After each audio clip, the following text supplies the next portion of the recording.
SLL sendiri, dan nanti diharapkan teman-teman sudah tahu ya bahwa ini mata kuliah biologi laut. Bukan biologi sel laut ya. Itu kayaknya di LTPB tulisannya biologi sel laut gitu. Kita nggak mempelajari biologi selnya, sel yang ada di laut enggak gitu. Itu nanti itu apa lebih ke terapannya. Gitu. Nah, mungkin langsung saja saya share screen saya sebentar.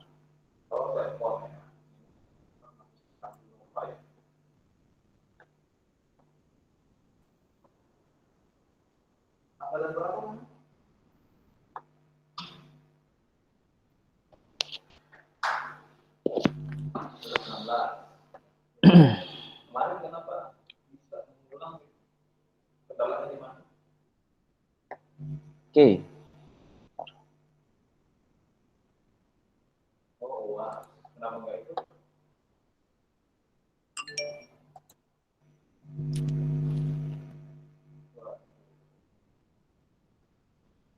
Sudah terlihat screen saya, teman-teman semuanya, teman-teman SLA? Sudah Bapak. Sudah ya? Pak. Oke. Jadi kita mulai saja perkuliahan kita, karena ini jam 3 juga. Mohon maaf ya agak terlambat sedikit, lagi screening di komputernya. Oke, jadi kita belajar tentang biologi laut, yang nanti menjadi tim dosennya, pengampunya itu ada 3 dosen. Itu ada Bu Hendri Wijayanti, itu dari program studi biologi, dan itu merupakan penanggung jawab mata kuliah biologi laut ya, untuk saat ini. Penanggung jawabnya dari biologi, karena sebagai persyaratan beliaulah yang bisa gitu. Kalau saya dengan Pak Adip masih belum bisa gitu. Masih belum bisa menjadi penanggung jawab, maka dari itu kami mencari dari program studi biologi yang notabene Bu Hendri ini juga dia walaupun biologi tapi concernnya di laut juga, senang sama laut gitu ya. Nah, untuk pertama, jadi ini nanti saya yang mengisi, itu tentang apa gitu. Nah, tentang apa? Itu tentang biodiversitas kelautan dan juga sejarahnya. Itu yang menjadi aspek pertama kali ketika kita belajar biologi laut. Nah, biologi laut itu seperti apa? Jadi ini ruang lingkupnya ya, ruang lingkup mata kuliahnya. Jadi apa saja sih nanti kita akan pelajari di biologi laut? Nah, biologi laut di sini bisa dibaca teman-teman bahwa kita mempelajari aspek-aspek biologi lingkungan dan ekosistem laut serta hubungannya ya dengan aspek biotik maupun abiotiknya gitu. Abiotik itu yang biotik kan makhluk hidup, kalau abiotik itu yang tidak hidup. Itu nanti jangan kaget ya teman-teman, kalau biologi laut itu sudah masuk ke istilah-istilah yang itu tuh saintis begitu ya, saintis dan juga fokus di marine gitu. Fokus di marine atau kelautan. Nah, ini ruang lingkup mata kuliahnya. Jadi ada biodiversitas kelautan, kemudian ada plankton. Plankton itu tidak bisa dibayangkan hanya seperti kayak yang di SpongeBob itu ya. Mungkin teman-teman tahu plankton ataupun misalnya fitoplankton. Nah, itu kita tidak bisa bilang seperti itu karena plankton itu merupakan ciri atau itu sifat dari makhluk hidup. Bentos juga, bentos sifat dari makhluk hidupnya. Sifat dia bagaimana dia hidup, kemudian dia cara hidupnya begitu.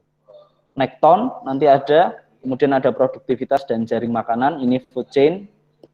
Bagaimana ini yang tadi kita jelaskan, tadi saya sudah bilang bahwa ada interaksi. Nah, di sini ada interaksi. Kemudian yang keenam ada ekosistem. Ekosistem sendiri ada beberapa, nanti ada mangrove, lamun, kemudian ada terumbu karang. Kemudian ada antropogenik terhadap ekosistem laut.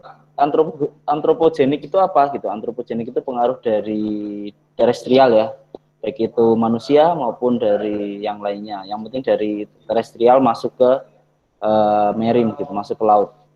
Itu namanya antropogenik.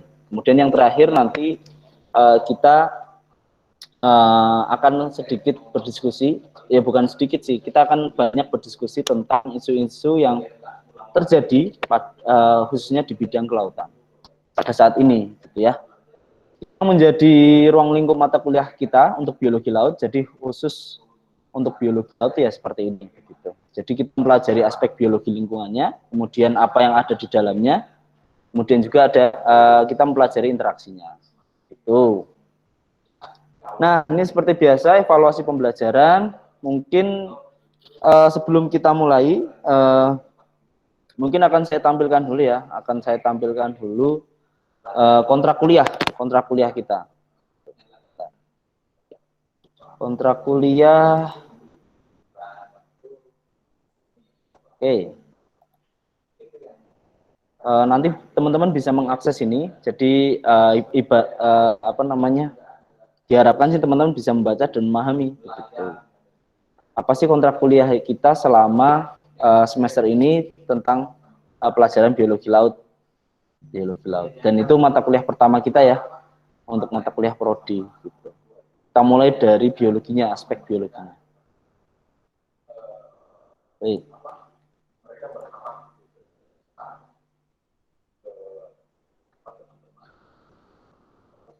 Oke. Ini tadi sudah saya jelaskan ya, biodiversitas kelautan, kemudian sampai isu kontemporer.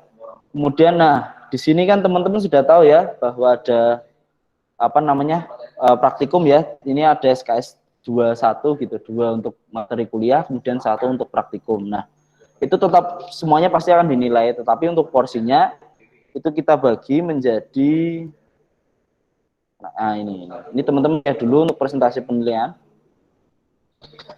Kelas, jadi seperti ini, mata kuliah seperti ini, kita porsinya tuh 70%, gitu ya, 70%. Kemudian praktikum itu porsinya 30%, gitu. Itu yang perlu teman-teman pahami begitu ya, bahwa kelas karena SKS-nya 2 itu pasti porsinya lebih besar. Kemudian untuk praktikum itu 30%, tetapi ini wajib untuk diikuti. Nah, ini di sini ada pembagiannya UTS, UAS, tugas ya, kemudian ada kuis dan juga keaktifan. Kita menilai presentase, kehadiran itu ada di di keaktifan ya, keaktifan dan juga ada di nanti kuis gitu. Oke. Ini UTS-nya 30%, kemudian UAS-nya juga 30% dan juga kita nanti ada tugas, pastinya ada tugas ya. Mungkin sementara kita akan lewat Google Classroom dulu ataupun mungkin lewat WA langsung ya. Nanti pembagiannya ataupun email gitu ya, kita pemberian tugasnya, tetapi sekarang sedang lagi di develop gitu ya, maksudnya lagi dibangun untuk yang di e-learning gitu. E-learning kita lagi mempelajari bagaimana cara kita bisa mengakses e-learningnya untuk khusus program studi SLL dan juga untuk biologi laut. Gitu. Ini pembagiannya untuk tetap ya, walaupun kelas 70%, tetapi ini pembagian totalnya UTS, UAS, tugas, dan ini skalanya 100 semua, dan nanti pada akhirnya jumlahnya hanya 70%. Kemudian praktikum itu 30%. Ini ada laporan, kehadiran, dan keaktifan. Nah, untuk praktikum ini sebagai catatan ya, itu kan hari besok Jumat, teman-teman ada jadwal untuk praktikum. Nah, untuk jadwal praktikum, karena besok libur dan kami sedang merumuskan, nanti pasti akan kami kabari, infokan lagi ya dari tim dosennya di Pak Adib, kemudian ada Bu Hendri, kemudian saya sendiri, nanti akan kita bikin bagaimana enaknya untuk melakukan praktikum ini begitu ya, supaya teman-teman skill praktiknya itu juga dapat begitu. Sebenarnya semuanya kita udah merancang untuk luring ya, untuk datang, teman-teman udah datang, kemudian lab sudah disediakan, preparat juga sudah, alat bahan juga sudah, tetapi ya memang keadaannya seperti ini gitu, daring, kemudian masih parah di Lampung juga lagi parah ya pandemiknya, jadi ya kita tunda dulu, kita delay dulu gitu. Kita postpone dulu. Nah, di sini ada responsi 25%, pretest dan posttest. Nah, pretest dan posttest itu biasanya wajib. Jadi praktikum itu ibaratnya kita harus tahu dulu, bukan tahu dulu, jadi ibaratnya kita mau masuk untuk praktikum itu kita udah ada bayangan lah mau ngapain dulu gitu. Setidaknya itu akan ternilai di pretestnya. Nah, kemudian di posttest nanti kita bisa evaluasi bagaimana hasilnya setelah posttestnya. Jadi di sini responsi itu teman-teman itu seperti ujian terakhirnya di praktikum ya. Ujian terakhir praktikum itu porsinya hanya 25%. Dari yang paling penting adalah laporan dan kehadiran. Jadi yang dinilai itu adalah laporan dan kehadiran. Responsi teman-teman asalkan mengikuti semuanya, kemudian membuat laporan, responsi juga standar gitu ya, itu pasti sudah lolos. Nah, di sini ini ada penilaiannya. Pasti teman-teman juga harus sudah tahu ya, penilaiannya kalau mau dapat A ya minimal 75, kemudian AB ya 70 sampai 75 kurang. Ini seperti ini, teman-teman bisa lihat sendiri, nanti teman-teman bisa melihatnya. Gitu. Oke, ini konversi nilai akhirnya seperti ini.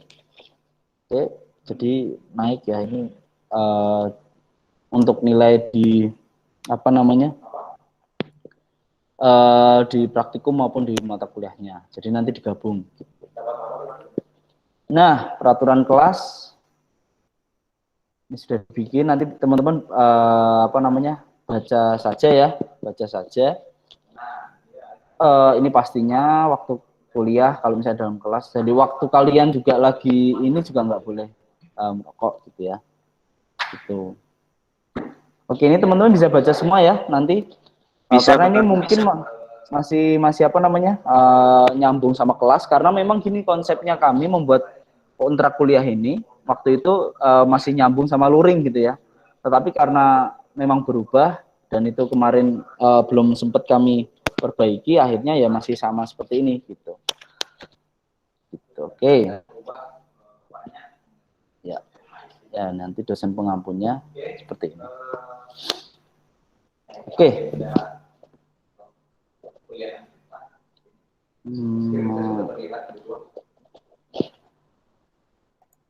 Kita lanjut.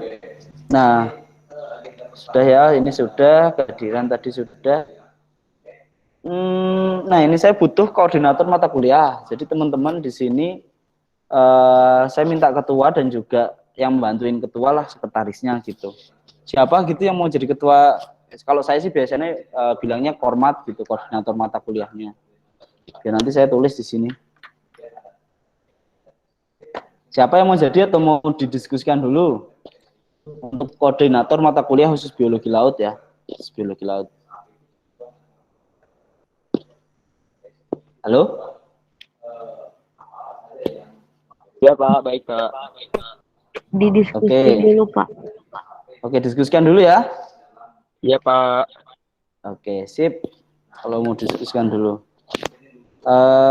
Nanti silahkan didiskusikan di apa prodi SL ya.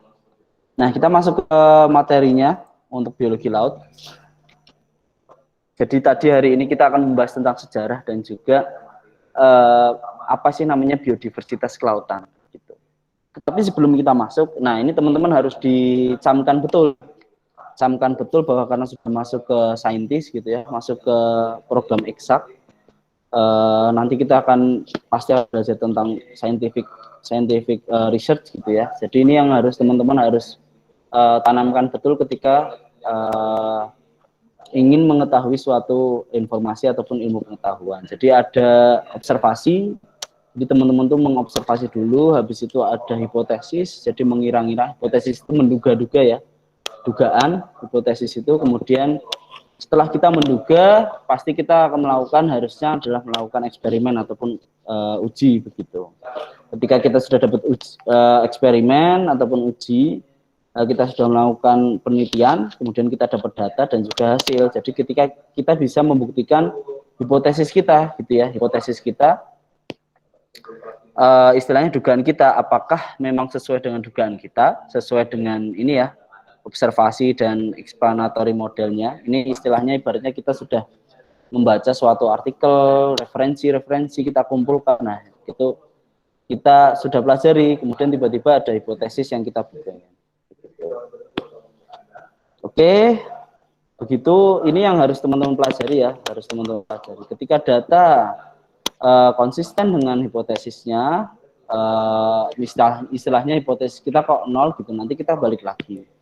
Kemudian ketika misalnya tidak konsisten, nah istilahnya kita akan istilahnya menduganya itu apakah betul begitu.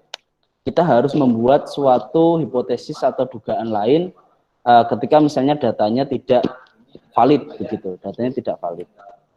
Itu ya. Itu kita bagaimana sih cara kita tuh belajar gitu, belajar saintifik.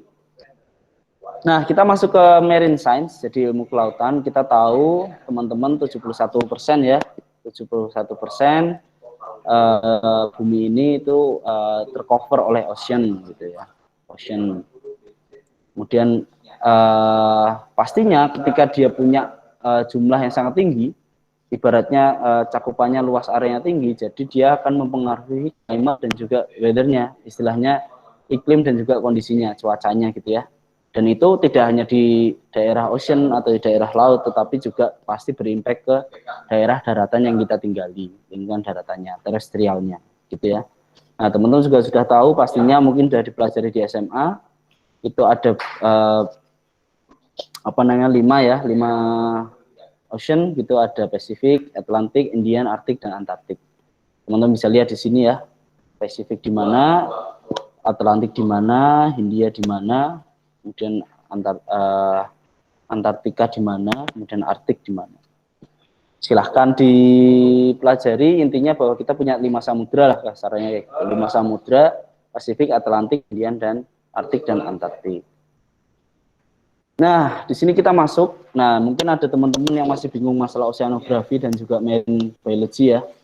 Nah, ini di sini kita belajar dua-duanya, ada oceanografi dan juga marine biology atau biologi laut. Nah, di sini udah tadi dijelaskan untuk biologi lautnya. Kemudian untuk oceanografinya ya teman-teman bisa membaca di sini. Itu kita studi tentang laut ataupun tentang apa yang ada di laut itu mencakup dari semua fenomenanya. Itu ada biologi, chemistry, kimia, fisika, geologi, dan meteorologi. Di situ ya, jadi mempelajari tentang kelautan dan juga fenomena yang terjadi di dalam kelautan itu sendiri, laut itu sendiri.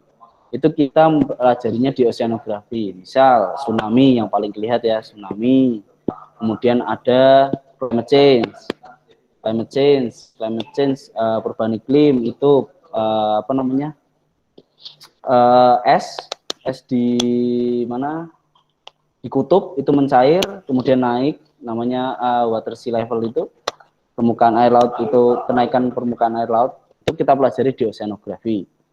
Kemudian ada ombak, gelombang, gempa tektonik, vulkanik yang ada di dalam kelautan, nah itu kita pelajari di oceanografi, itu masuk ke dalam ranah oceanografi. Jadi ada fenomena yang terjadi di khususnya di lautnya itu sendiri ya. Nah, kalau biologi tadi yang mungkin sudah sempat saya bahas itu tentang organismenya gitu. Organismenya kita belajar tentang sumber dayanya. Kemudian apa saja sih yang ada di dalam laut gitu ya, yang hidup, biologinya, kemudian interaksinya antara dia sumber laut dan juga dengan lingkungannya. Lingkungan kan bisa saja dia abiotik maupun biotik. Abiotik itu seperti sedimen, yang nggak hidup lah abiotik. Kalau biotik itu hidup, misalnya antara ikan dengan karang, itu kan sama-sama hidup. Nah, itu kita bisa pelajari apa sih interaksinya sebenarnya gitu. Apakah karangnya itu menjadi makanannya si ikan, atau karangnya menjadi pelindung atau rumah ikan. Nah, itu kita pelajari di marine biology. Gitu. Nah, di sini ada cakupannya. Intinya di sini pada gambar ini adalah saling berhubungan antara oceanografi, marine biology, kemudian marine science. Marine science mencakup dari kedua study of the sea-nya. Jadi istilahnya dua subjek dari pelajaran kita. Oke. Nah, kita masuk ke brief history-nya. Jadi saya mau menjelaskan sedikit sejarah ya. Sejarah tentang marine biology atau marine science. Jadi memang ketika saya baca literatur dari beberapa buku gitu ya, terutama di buku luar gitu, dan mereka itu pasti ketika mau masuk ke dalam suatu apa namanya pelajaran buku gitu ya, misalnya buku biologi marine science atau marine biology atau marine physics, kimia laut, atau buku fisika laut gitu, marine chemical, marine chemic gitu.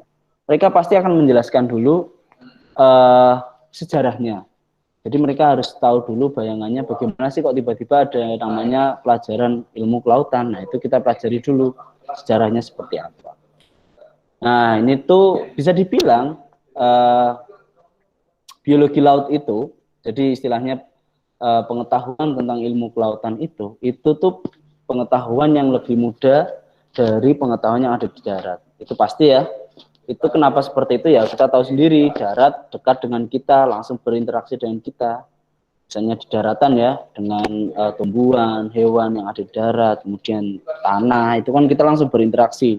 Sedangkan di laut, ya namanya lack of technology, jadi kita butuh namanya pendekatan teknologi ataupun alat-alat baru atau alat-alat yang digunakan untuk bisa menjangkau ilmu kelautan. Nah, disitulah yang menjadikan ilmu kelautan itu masih lebih mudah ketimbang ilmu yang ada di darat pembelajarannya.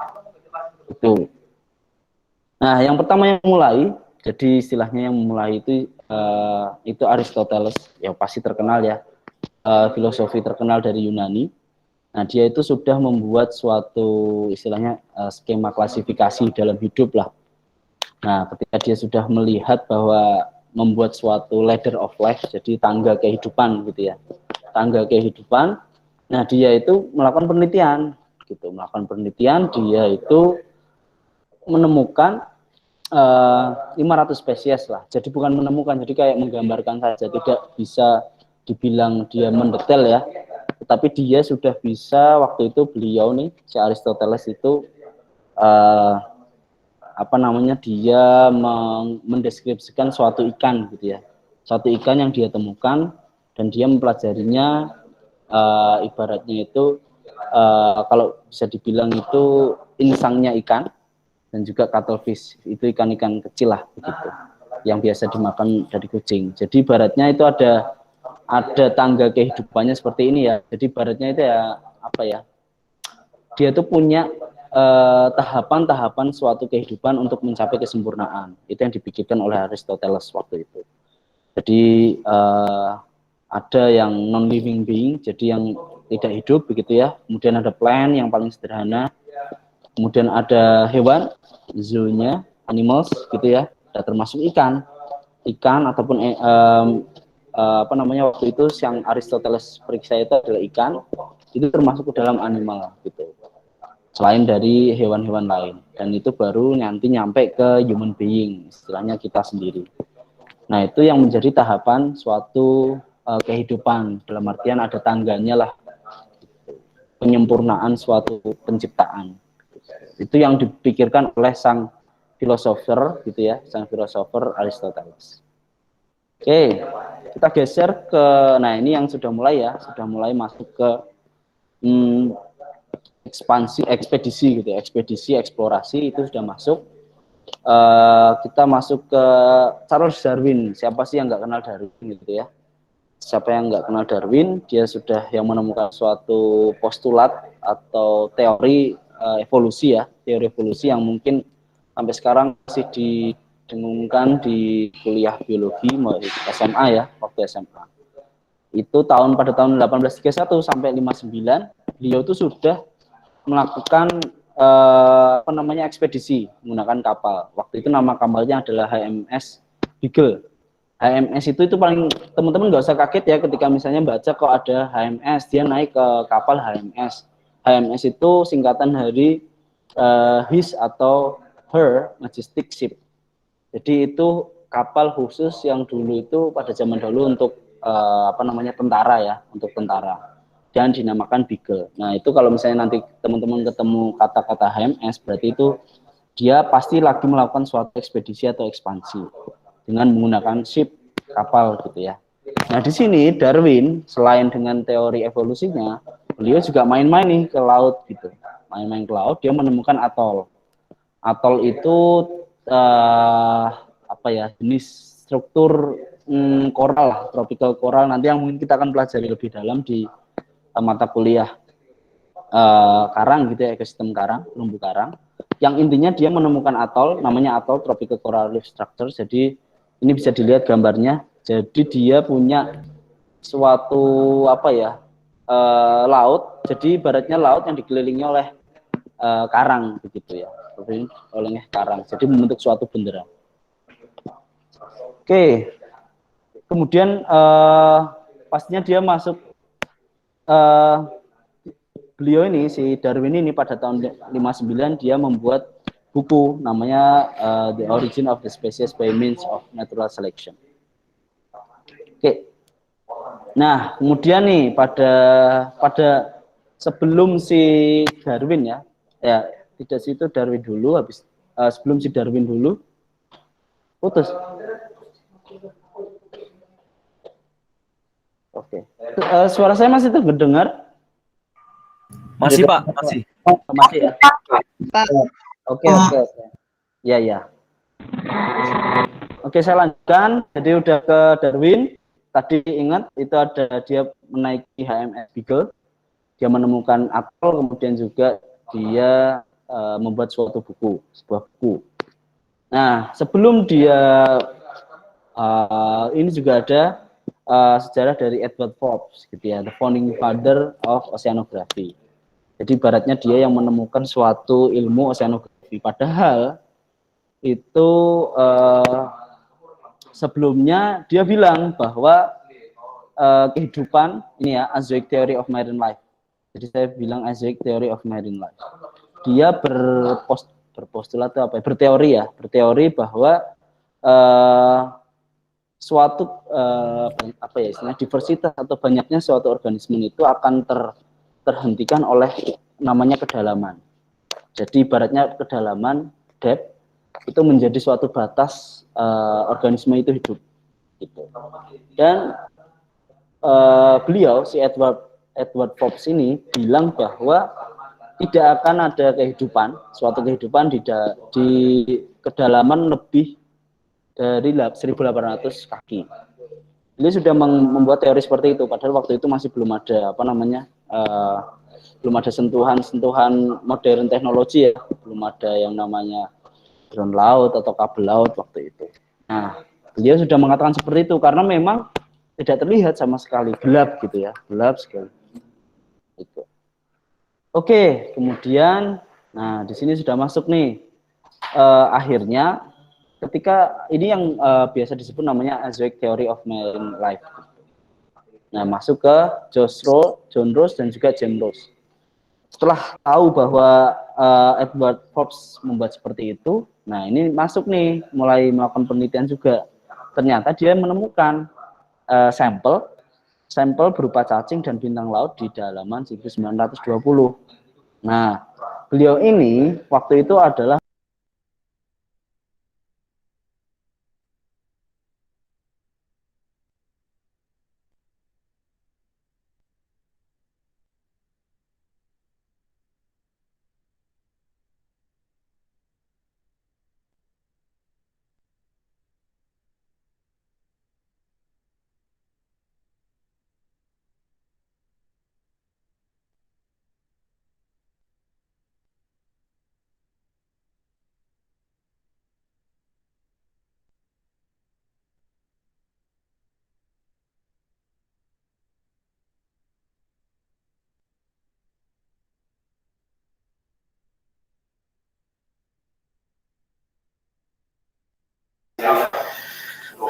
Halo semua, seperti Pak Mizan mengalami kendala internet ya, jadi kita tunggu saja. Gitu.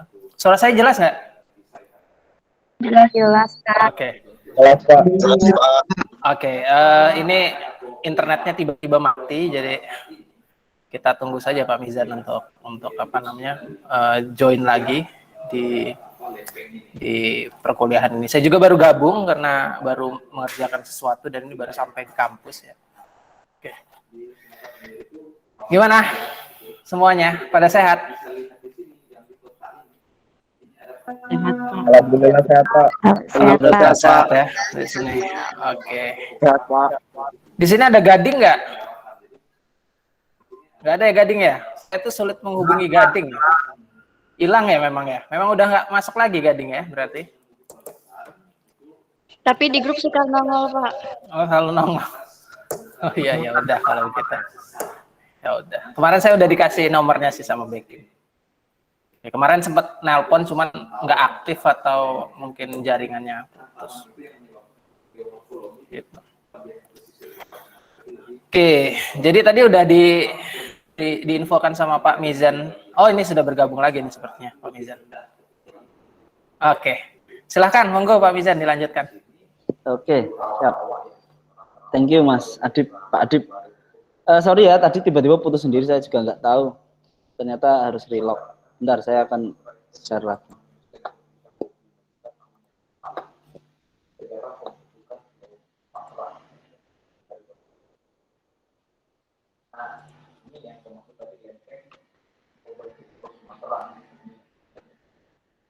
Oke. Bentar.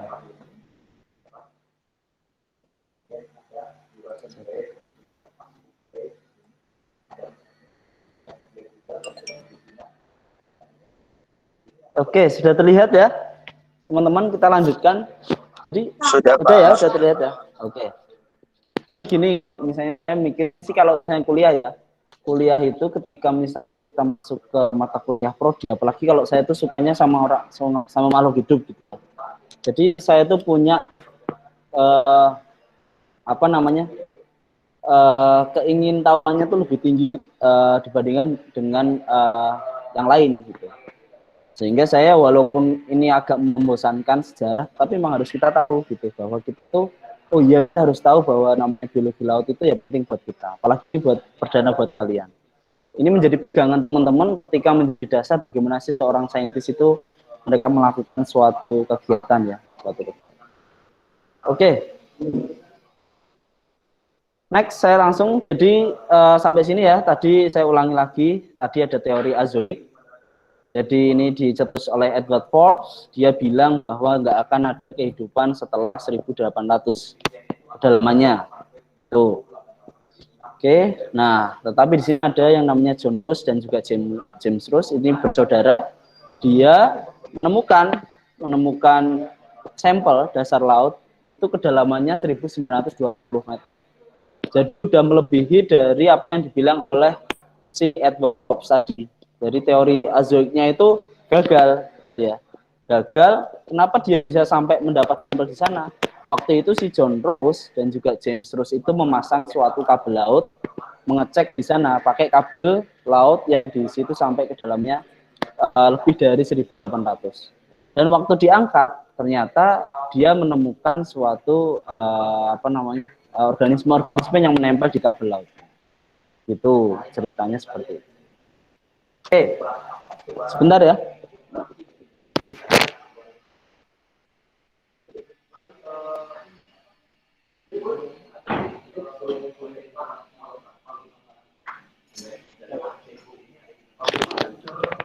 Oke, saya lanjut. Nah, ini ada Charles Wyville Thomson ya. Wyville Thomson ini merupakan pelopor dari ilmu pengetahuan, ilmu kelautan modern. Dia pakai HMS Challenger, jadi teman-teman sudah saya jelaskan HMS ya, dan dia bisa menemukan sampai hampir 5.000 spesies baru, dan itu tuh semuanya kelautan. Waktu itu si Thomson ini juga melakukan suatu ekspedisi yang paling lama. Bisa dibilang, ini saya sudah cantumkan ya, dia tuh paling lama melakukan ekspedisi kelautan di dunia hingga saat ini. Oke. Hingga saat ini. Itu waktu 7 sampai 76. Jadi selama 4 tahun dia di kapal muterin, berputar-putar ke seluruh penjuru dunia gitu ya. Nah, untuk apa namanya, dia tuh ngapain saja? Nah, itu dia tuh menemukan banyak sih, mengumpulkan banyak koleksi. Saya cantumkan plankton sampel. Jadi ini pertama kalinya plankton itu diperiksa, dikoleksi gitu ya. Kemudian ada pemetaan atau istilahnya ya itu membuat map, yang itu tuh membuat map dasar laut gitu ya, bagaimana konturnya sih dasar laut itu seperti apa gitu, ocean basin-nya itu seperti apa, dasar lautnya seperti apa gitu.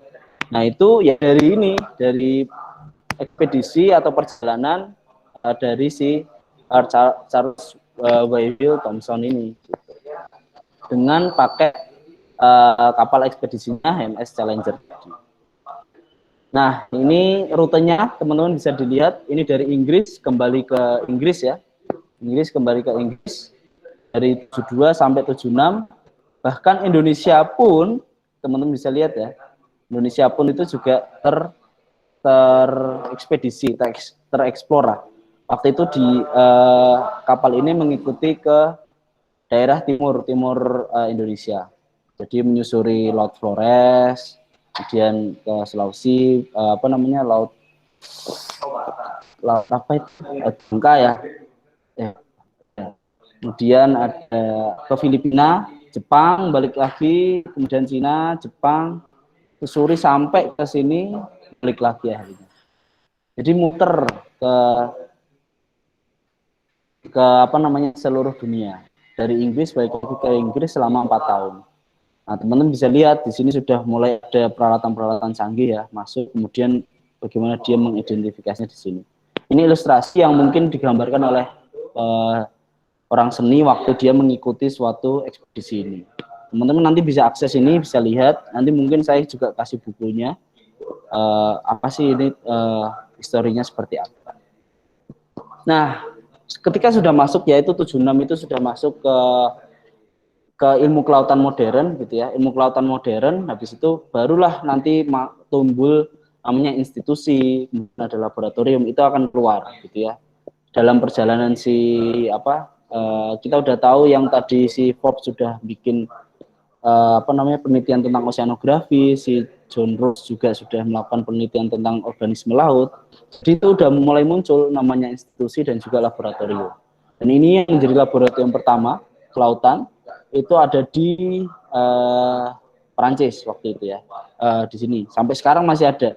Teman-teman bisa lihat ini dulunya seperti ini dan juga sekarang seperti ini. Itu di pinggir laut gitu. Memang cocoknya yang namanya kelautan itu pasti di pinggir laut. Cocoknya seperti itu. Karena kita langsung turun ke lapangan gitu.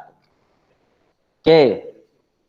Next itu ini tadi di Perancis itu laboratorium pertama tentang kelautan. Kemudian ini laboratorium pertama juga yang di US ya. Ini Louis Agassiz.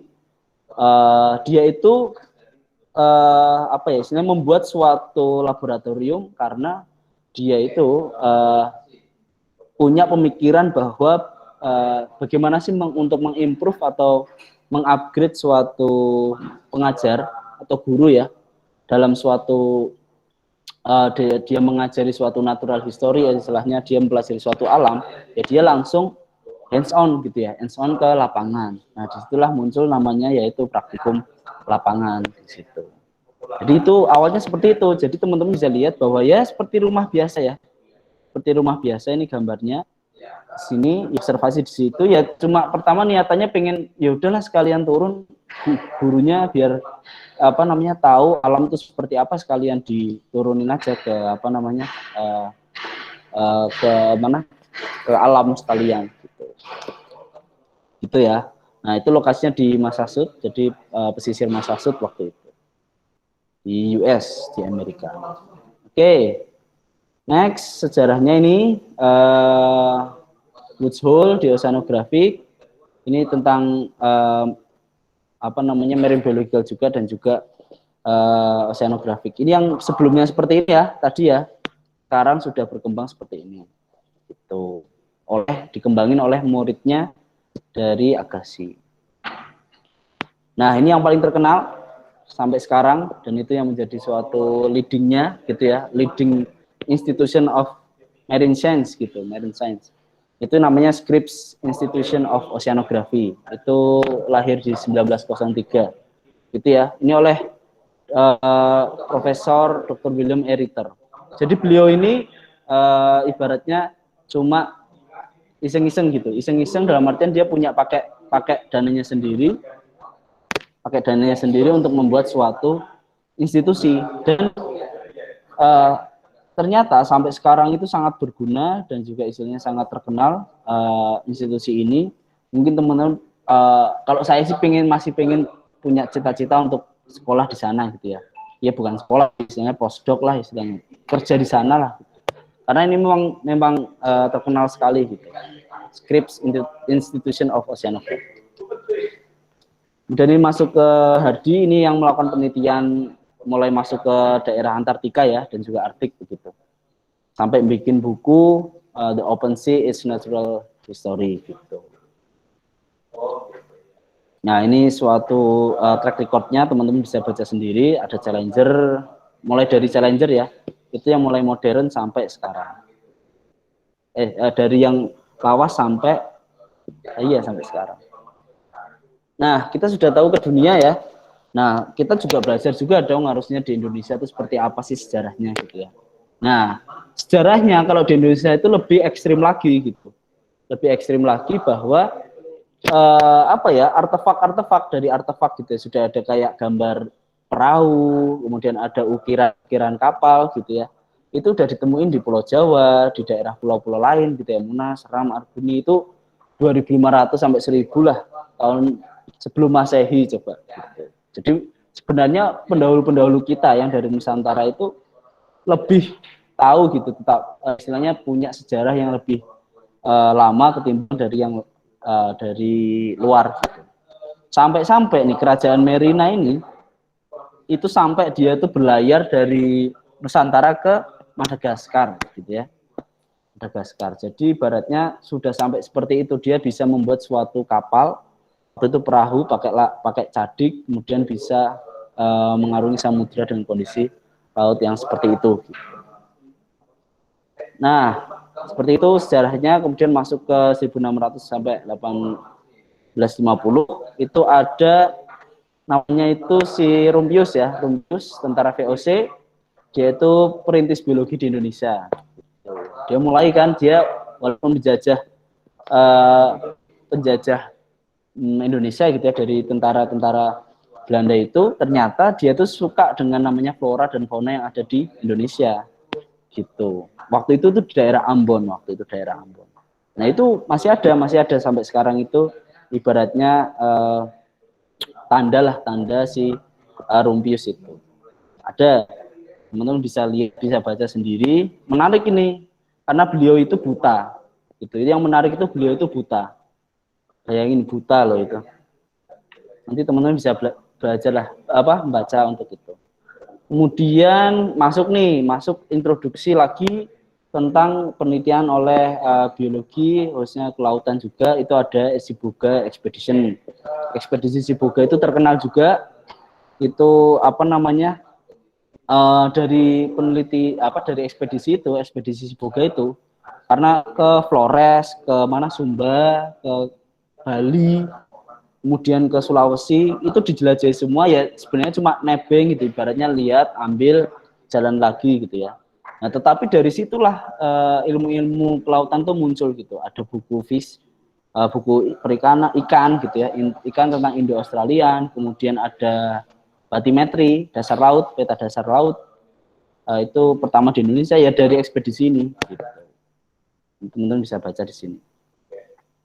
Kemudian masuk lagi, ini peneliti pertama oceanografi di Indonesia itu Konings Spencer. Itu dia neliti sebenarnya dari teripang laut gitu ya, teripang laut, sea cucumber lah. Kemudian akhirnya ya ini adalah cikal bakal LIPI oceanografi gitu, lembaga ilmu pengetahuan Indonesia yang sekarang masih ada gitu ya. Ya dulu seperti ini, jadi ya dia tuh sebenarnya udah pada suka dengan namanya laut begitu, biologi laut. Sekarang tahu sendiri sudah ada internet dan lain sebagainya, ya sudah tambah canggih gitu teman-teman, apalagi ya udah eranya teman-teman untuk bisa bereksplor lagi tentang biologi laut, khususnya biologi laut dan juga kelautan secara umum itu lebih tinggi. Oke. Makasih. Jadi yang menjadi kesimpulan bahwa kenapa sih kita harus belajar gitu ya, harus belajar tentang ini gitu. Ya intinya preserve our fisheries and food source gitu. Jadi ibaratnya itu ya kita tuh menjaga makanan kita, sumber makanan kita. Gitu. Kenapa kok kita belajar tentang biologi laut dan juga lingkungannya. Gitu. Kemudian conserve marine biodiversity, nanti kita akan bahas tentang biodiversitas. Jadi kita lebih ibaratnya untuk menjaga, mengkonservasi, melindungi ke biodiversitas atau keragaman dari kelautan. Tidak hanya itu, ketika misalnya kita sudah menjaga suatu lingkungan kelautan, Nah, nanti juga kita pasti akan berimbas ke daratan. Medical purpose pastinya karena ada di situ ada dan bioteknologinya, karena di situ tuh sumber bahan alami yang sangat potensial, Pak. Itu sudah terbukti ya di zaman dahulu gitu. Zaman dahulu itu seperti itu sudah ada penelitiannya. Tapi ya karena memang lack of technology, jadi agak susah karena itu udah beda dimensi sama kita ya, butuh alat-alat canggih yang harus diciptakan biar kita bisa explore lebih jauh tentang kelautan. Human health pastinya, kemudian disability understanding about marine life, ya ini ibaratnya kita tuh bisa mengapa ya, bisa membantah adanya suatu ketidaktahuan lah gitu. Misalnya hiu itu serem gitu ya, misalnya hiu itu serem. Nah, kita sebagai orang marine scientist jangan bilang hiu itu serem, padahal hiu itu pemalu gitu. Kalau kita bandingin sama yang namanya gajah itu lebih serem loh ke hiu gitu. Tetapi kita bisa bilang ya karena dia ya enggak, ya waktu apa si hiu itu memang mukanya agak serem gitu ya. Tapi kalau masalah untuk sifatnya, dari hiu itu sebenarnya pemalu gitu. Itu yang harus teman-teman pahami, bagaimana kita ketika ada orang ataupun suatu berita yang itu tidak sesuai dengan apa yang kita sudah pelajari, ya kita harus tahu gitu, harus speak gitu. Seperti itu yang digunakan khusus di daerah biologi gitu ya, kelautan gitu. Nah, pastinya ya apa namanya, organisme kelautan itu ya bagus-bagus, organisme lautnya tuh bagus-bagus, karang pastinya, ikan banyak lah yang bagus gitu. Nah, ini teman-teman bisa lihat teknologi sains juga seperti ini. Kita belajar DNA pastinya, environmental DNA masuk, tapi juga belajar tentang teknologinya. Jadi ada pembagiannya ya, ada bagian bagaimana kita pelajari biologi dan juga mempelajari teknologi di era sekarang. Jadi teman-teman risetnya pastinya ketika sekarang kita sudah belajar apa namanya biologi laut, nah kita yang lebih ke modernnya gitu. Apa saja yang ada modernnya? Nah ini kita pelajari di situ. Ada environmental DNA, itu kita nanti pelajari DNS itu sendiri. Kemudian ada akustik, kemudian ada telemetri, imagery gitu ya. Ini bidangnya teknologi gitu. Kalau biologi ada dietary, fatty acid, stable isotopes, kemudian food models, biochemical pressure. Jadi ibaratnya teman-teman tuh sudah harus melek bagaimana sih kegiatan-kegiatan kelautan yang itu tuh tidak kalah sebenarnya dengan kegiatan-kegiatan lainnya gitu. Nah, kita masuk ke biodiversity. Oke, mungkin sebelumnya ada yang mau ditanyakan atau udah capek, bosen, ngantuk melihat sejarah biologi laut ya? Atau menarik nih menurut teman-teman gitu. Mungkin ada yang mau komen? Saya kenal sih orang-orang kelautan, jadi saya mau langsung nyebut aja lah.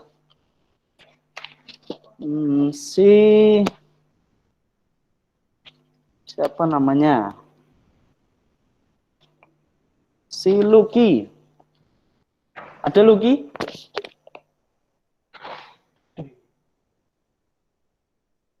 Halo? Ada ya? Oke, nggak ada Lucky toh?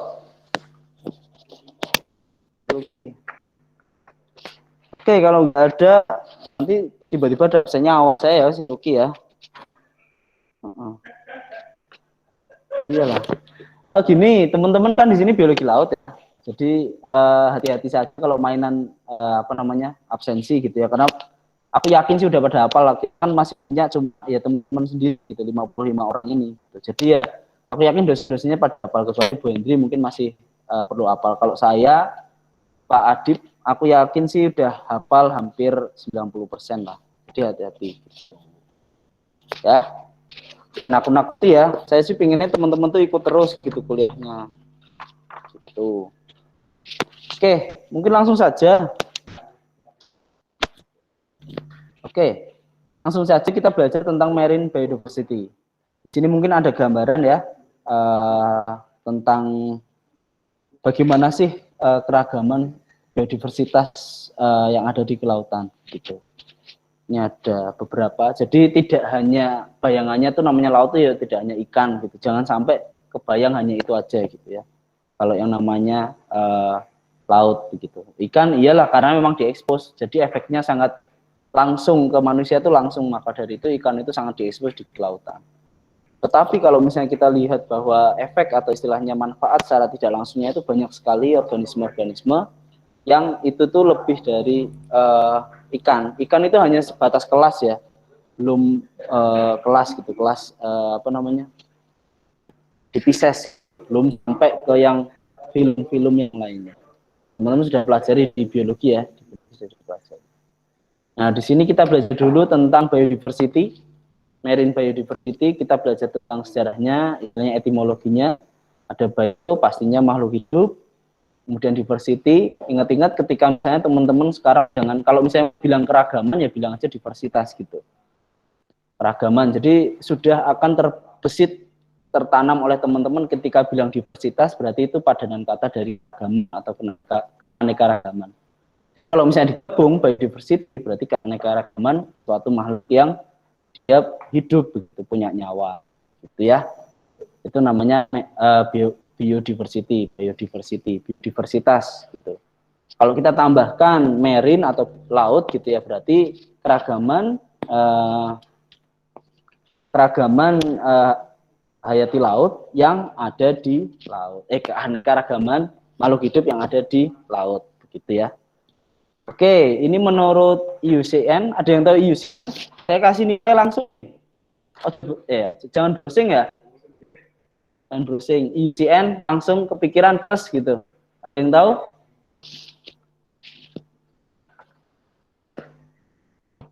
Ada yang tahu IUCN?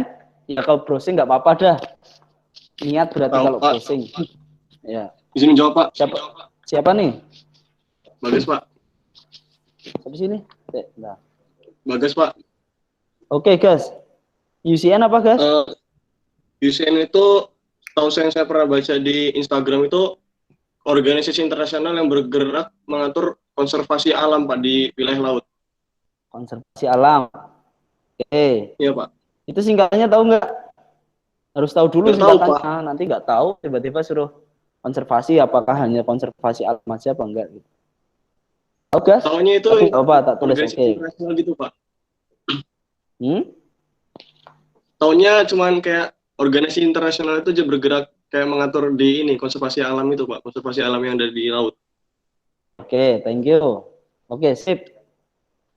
Oke, ada lagi yang mau bilang, menyampaikan UCN? Thank you, guys. Singkatannya deh. Itunya kepanjangan dari UCN. Saya Pak, Ya, siapa ini? Rumaisa. Siapa? Rumaisa. Marcel. Rumaisa. Oh, Rumaisa, astaga. Sorry, Rumaisa. Ya, silahkan. Apa kepanjangannya? Panjangan IUCN, International Union for Conservation of Nature and Natural Resources. Itu. Oke, oke. Sekarang artiin deh. Udah tahu panjangannya. Sekarang artiin. Itu artinya organisasi internasional yang didedikasiin untuk pemberdayaan alam. Oke. Ya udah. Ya, makasih Rumaisa, sudah betul ya. Di International Union Conservation of Nature gitu ya. Itu tentang ya tadi sudah dibilang ya, itu saya perserikatan di nasional membahas tentang konservasi yang ada di alam, baik itu secara daratan maupun di lautan gitu. Dia yang menaungi semuanya, seperti ada red list istilahnya yang punah gitu ya, yang endangered, yang dilindungi. Nah, itu akan dikelola semua di IUCN ini. Salah satunya gitu ya, salah satunya.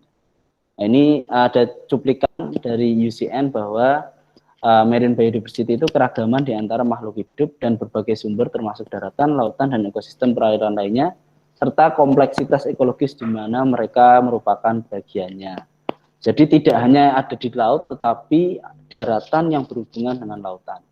Jadi ada ekosistemnya tadi yang berhubungan ya langsung dengan laut. Jadi dipelajari di situ keragamannya. Oke. Nah, ini seperti ini yang dimaksud dari IUCN, ada daratan tapi langsung berhubungan dengan laut begitu. Ini oh video. Oh iya. Ini apa sih video ya? Oke. Ini waduh. Ini video ya. Jadi teman-teman bisa lihat sendiri. Oke. Links create strength. Without the ties that bind us, we are weak and can disappear. Biodiversity is diversity in the living world. They are ecosystems, places where different species mingle and they interact with each other and their environments. Specific diversity distinguishes one species from another.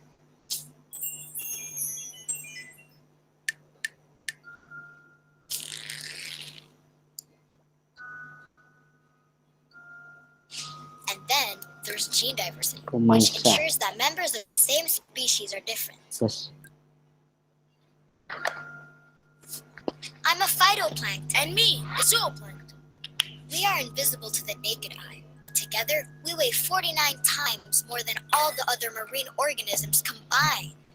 We are everywhere. The others all live thanks to the connections they have with me. I provide an ecosystem which feeds all of them. I am the first link in the food chain. I produce oxygen so others can breathe, even on land. That's biodiversity. Several worlds all connect to each other. That's the seagrass, Posidonia. She's well anchored in her environment. She dances with the sea and its waves, maintains the seabed, and releases oxygen. She provides a home to around a quarter of known species in the Mediterranean Sea. She also provides food and a safer shelter for egg-laying creatures, and helps to limit coastal erosion. Posidonia may be several hundred years old, but she's not indestructible. Like us and many others, she has been disturbed by human activity, the destruction of habitats, pollution, and the introduction of invasive species who take our place.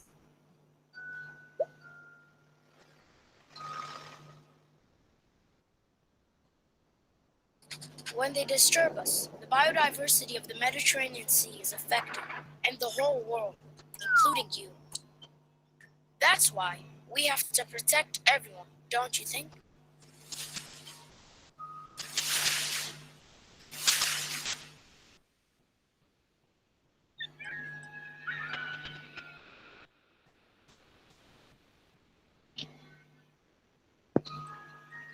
Oke. Oke. Ada yang mau berkomentar? Saya yakin sih mungkin kebanyakan bilang ini anak kecilnya ngomong apa lagi ini. Ya. Iya Pak, kurang jelas anak kecilnya ngomong apa tadi Pak. Ya kan, kurang jelas ngomongnya apa. Mungkin kalau misalnya pakai headset sih sebenarnya jelas sih ngomongnya apa, detailnya ya. Karena itu sangat penting, urgent, dan juga itu menjadi concern kita seorang para pelajar khususnya di bidang kelautan. Ya, oke, itu nanti bisa dilihat lagi, nanti saya cek bahwa teman-teman juga harus concern masalah tentang biodiversity tadi. Karena nggak jelas, mungkin nanti bisa dicek lagi, bisa sih nanti tak bikin tugas gitu. Buat nanti aja, nanti akan saya diskusikan lagi. Oke, lanjut ke komponen biodiversity. Di sini komponen keragamannya ada 3 ya. Komponen utamanya yang pertama adalah genetic diversity, sama seperti manusia. Di daerah di laut juga ada yang namanya suatu keragaman genetiknya. Kemudian pastinya ketika ada genetik yang beragam, pastinya akan berimbas kepada spesies yang beragam. Itu pasti, gitu ya. Minimal dalam satu spesies dia punya sifat yang bisa beragam. Itu yang membuat suatu keberagaman laut yang lebih luas gitu. Hanya genetik itu. Kemudian kita tahu ketika sudah spesiesnya diverse gitu ya, beda-beda ragam begitu ya, pastinya nanti komunitas dan ekosistem juga akan beragam pastinya, yang itu akan disesuaikan oleh bagaimana sih tingkah laku hidup dari suatu spesiesnya atau individu dari organisme laut itu sendiri. Jadi ada 3 komponen utama dari suatu diversitas gitu. genetik, spesies, dan juga ekosistem. Kemudian ini ada isu nih, ada isu penting, isu utama. Berapa besar biodiversitas di dunia? Apakah biodiversitas di setiap negara sama? Bagaimana proses terbentuk biodiversitas? Silahkan ada yang mau berkomentar. Terserah mau menjawab yang mana, 1, 2, atau 3. Saya pengennya sih saling berhubungan ya, misalnya ngomong berapa besar sih, misalnya beda-beda gitu, apakah sama, tidak, beda-beda, itu kenapa kok beda-beda. Silahkan, ada yang mau berkomentar? Saya sih pengennya untuk SLL lebih itu ya, lebih interaktif gitu. Nggak apa-apa, sama saya sih nggak apa-apa gitu. Saya lebih senang yang interaktif, senang diskusi ketimbang yang diem-diem gitu ya, diem-diem ketakutan gitu. Jangan gitu. Kita belajar bareng-bareng di sini. Ya. Jadi kalau mau menyampaikan silahkan gitu. Yang nomor 1 35.000 Pak. Maksudnya gimana 35.000 nih? 35.000 spesies biodiversitas di dunia. Oke, ini apa nih? 35.000 spesies apa dulu nih? Spesies terumbu karang atau spesies alga? Ayo. Ini siapa tuh yang ngomong tadi? Iwi bawah Pak. Apa? Bayu Pak, Bayu. Oke. Oke, mungkin Bayu bisa menjelaskan bilang berapa besar biodiversitas di dunia, 35.000 itu apa ya?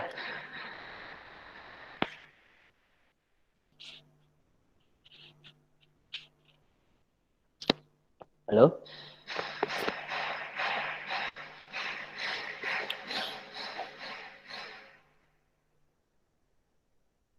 Oke, Bayu. Ya Pak. 35.000 itu apa, Bayu? Aku mau tanya dulu. Spesiesnya Pak. Spesies apa? Kita tuh spesies juga loh. Hah? Terumbu karang. Terumbu karang, 35.000 terumbu karang gitu ya? Iya. Oh gitu, oke. Terus pengen berkomentar lagi? Saya Pak. Oke, siapa nih? Saya Pak. Jenny Pak. Ini. Ada 10% spesies tumbuhan di dunia. 10 apa? 10 apa? 10% spesies tumbuhannya. Oke, 10% tumbuhan di dunia. Oke. Ada lagi Jenny mau menyampaikan? Itu nyambung tak? Apakah sama enggak sih tiap negara itu kan dunia ya? Kemudian tiap negara itu bisa sama enggak sih biodiversitasnya? Nomor 2 Pak. Nomor 2. Pasti Yang nomor 2 itu beda dia Pak. Karena kenapa beda? Karena setiap tempat kan punya punya kondisi fisik yang beda-beda gitu. Misal? Ya misalnya ya kayak pegunungan dan kelautan gitu kan jauh bedanya. Jadi yang ada di sana sama yang ada di sini juga beda. Habis itu dari cuaca juga kan. Misal sini ada musim hujan, musim di Arktik kan es semua gitu kan. Jadi ya itu Pak, tergantung tempat dia Pak. Oke, terima kasih. Ini siapa yang ngomong tadi? Besar Pak. Besar. Oke, thank you. Ada lagi yang mau berkomentar masalah ini? Biodiversitas. Saya Pak. Siapa nih? Sebutin nama aja langsung, nggak bisa lihat layar. Saya Pak, izin. Airil. Oke. Halo, putus-putus ya? Saya nomor 2 Pak, menambahkan. Siapa nih? Siapa? Harun Effendi Pak. Siapa? Sorry, aku nggak denger ya. Harun Effendi Pak. Oke. Silakan. Saya ingin berkomentar pada nomor 2. Nah, jadi di setiap negara itu pasti memiliki perbedaan Pak. Karena kan di namanya iklim, tempat, dan biodiversitasnya itu dia kan pasti beradaptasi juga Pak. Nggak semua yang bisa beradaptasi itu tetap bisa hidup Pak. Jadi ada tingkat kematiannya yang sangat berbanding Pak. Oleh sebab itu, yang bisa beradaptasi akan hidup dan berkembang menyesuai lingkungan. Kalau enggak ya dia akan mati Pak. Oh, seleksi ya. Oke. Iya. Betul. Oke, boleh berkomentar kayak gitu. Makasih si Eril. Ada lagi yang mau berkomentar? Mas Erwin Pak tadi yang berkomentar Pak, maaf Pak. Oke, Erwin. Oke. Izin menambahkan yang nomor 2 Pak, Paulo. Ya, silakan. Kalau yang nomor 2 itu menurut saya setiap negara itu pasti beda karena letak geografisnya yang berbeda-beda Pak. Jadi salah satunya kayak iklim di benua barat sama Asia itu berbeda Pak. Jadi akan mempengaruhi biodiversitas yang ada di perairan tersebut Pak. Oke. Sip, thank you. Satu lagi. Yang nomor 3 deh. Yang nomor 3. Saya Pak. Oke, siapa nih? Ramita Lingga. Oke, Ramita Lingga. Siap. Menurut saya Pak, dapat dikatakan sebagai suatu variasi atau perbedaan yang ada pada organisme hidup lingkungan ekologi. Karena adanya variasi maka sering dikatakan sebagai jumlah jenis yang ada. Oke. Ada yang Saya menambahi Pak. Oke, thank you. Aduh. Gimana? Menambahi Pak. Ya, silahkan. Jadi kan terbentuknya itu karena ada kesesuaian kandungan genetik yang mengatur sifat dari lingkungan terhadap anggota jenis yang sama, yang memiliki kerangka dasarnya Pak. Itu yang menjadi proses terbentuknya biodiversitas itu. Oke, boleh. Jadi lebih ke gen ya, bawaan ya, dia menyesuaikan dengan lingkungannya gitu ya. Iya Pak. Oke, saya lihat tadi katanya ada yang ngechat.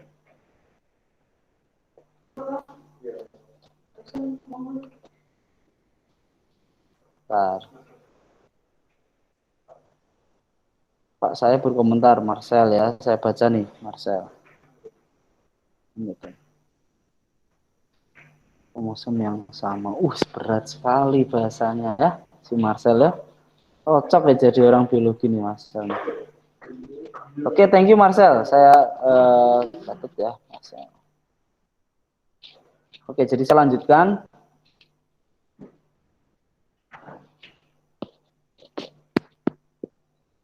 Nah, teman-teman bisa lihat sendiri, betul. Jadi ibaratnya teman-teman sebenarnya sudah tahu lah ya, sudah tahu bahwa pastinya akan beda-beda. Ya, pertama letaknya juga sudah beda. Pastinya dia akan menyesuaikan, baik tadi yang saya bilang, genetiknya, spesiesnya, tadi sudah ada sedikit dibahas oleh si Ramita. Pasti akan menyesuaikan. Semuanya juga sudah berkata gitu ya, akan menyesuaikan dari lingkungannya pastinya. Kemudian nanti juga ada yang seleksi, itu juga betul bahwa kita tahu yang paling gampang contohnya adalah si COVID ini ya. COVID ini kalau misalnya teman-teman lihat bahwa dia itu muncul di daerah yang iklim dingin gitu ya, subtropis. Nah, dia itu bisa berubah gennya, jadi diversitas dari si COVID ini, coronavirus ini bisa berubah hanya karena dia ke daerah tropis dan juga ke daerah yang lebih dingin begitu. Kita tahu yang tropis itu daerah kita ya, daerah kita itu kan daerah tropis. Nah, si gennya itu berubah, variasi gennya. Itu gambaran yang mungkin terlihat lah teman-teman. Makanya dia lebih kuat sampai sekarang bisa dibilang itu akan sulit karena memiliki suatu kemampuan untuk berubah-ubah gitu ya. Nah, itu tiap organisme, tiap spesies itu berbeda-beda dengan kemampuannya seperti itu. Yang jelas pastinya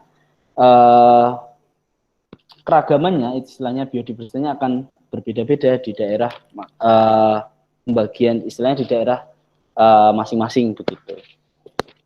Oke.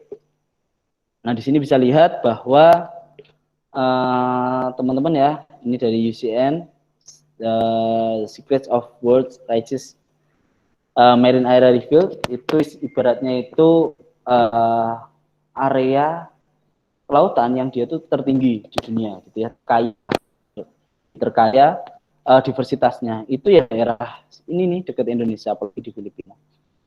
Daerah Indonesia sebenarnya. Jadi kita tuh sebenarnya sampai dibilang itu Indonesia itu mega biodiversity gitu ya. Jadi diversitasnya itu sangat tinggi sekali, diversitas makhluk hidupnya itu sangat tinggi sekali. Jadi banyak sekali hewan-hewan spesies baru, endemik yang khusus dari situ ya, itu muncul di Indonesia sini gitu. Karena memang dia punya kekuatan, istilahnya punya tingkat diversitas yang sangat tinggi. Nah, ini yang mempengaruhi, tadi sudah ada yang membahas, ada iklim, topografi pulau, proses spesiasi, geologi, evolusi, dan juga unit geografi. Jadi pastinya ada beberapa yang mempengaruhi seperti ya ini, teman-teman bisa lihat kondisi iklimnya tadi ya, subtropis, tropis, itu pastinya akan mempengaruhi biodiversitas, kemudian topografi pulaunya, misalnya dia ada yang dia tuh bisa hidup hanya di daerah yang misalnya landai begitu ya, laut yang landai, pasir gitu ya.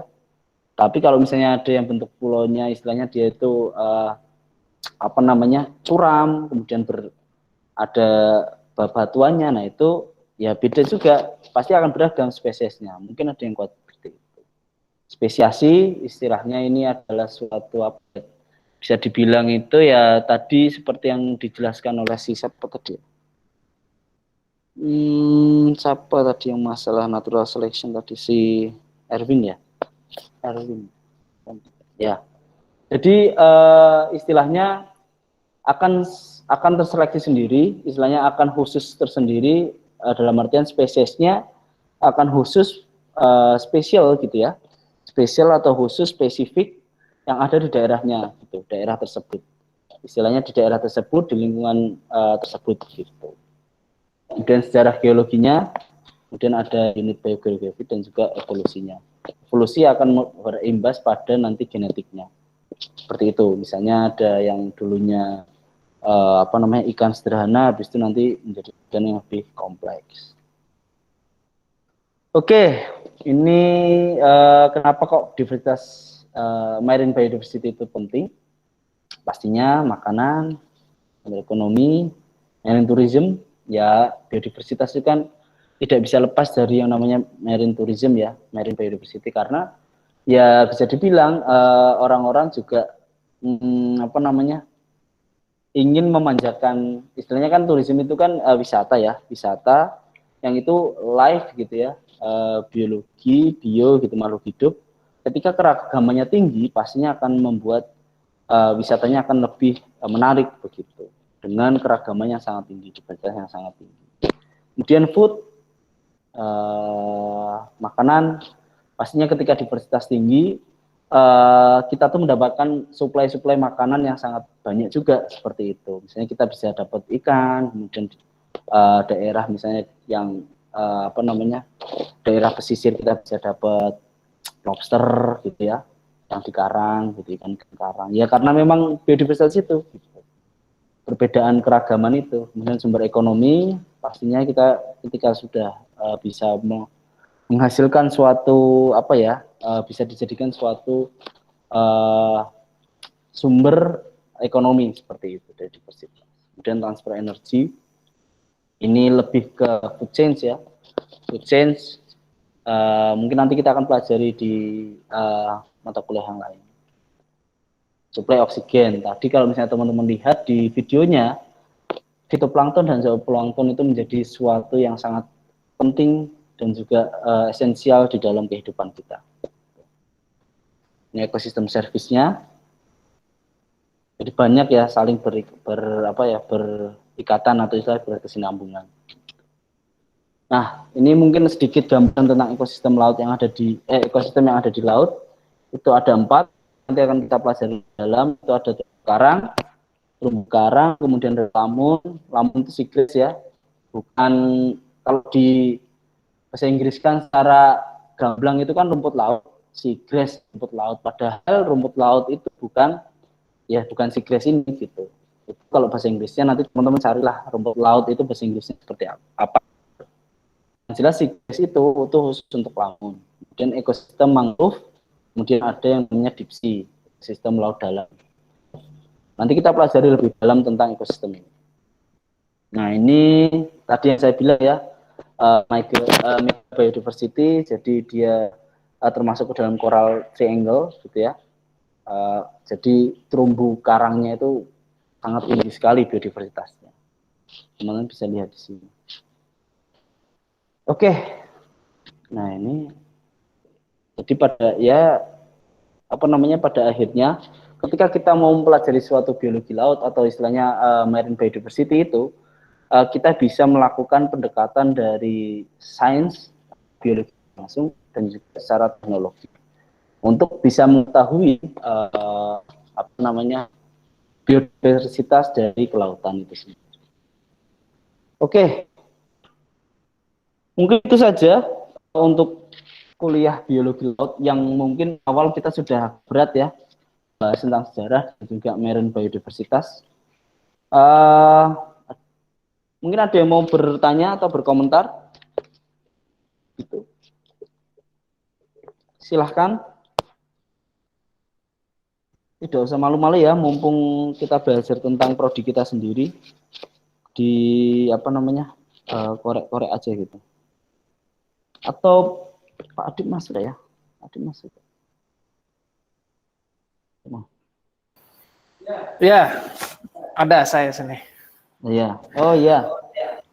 Mungkin Pak Adip bisa memberikan komentar jika